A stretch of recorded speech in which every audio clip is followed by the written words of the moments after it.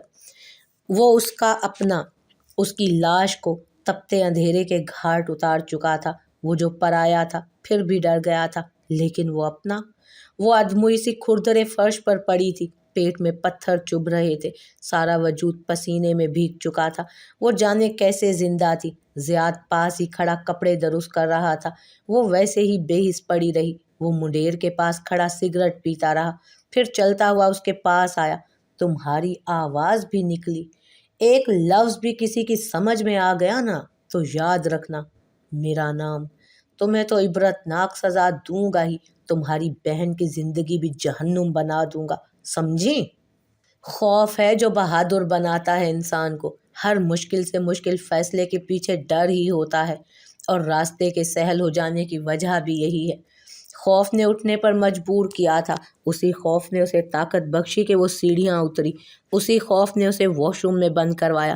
امی اور مریم ابھی لوٹی نہیں تھی، فنکشن ابھی جاری تھا، رات ابھی بہت باقی تھی۔ جب تک وہ لوٹیں وہ کپڑے تبدیل کر کے کمرے میں جا چکی تھی۔ ماہی، انہوں نے حیرانی سے اسے دیکھا، اندھیر کمرے میں وہ بستر پر پڑی تھی۔ بیٹا کیا ہوا ماہین؟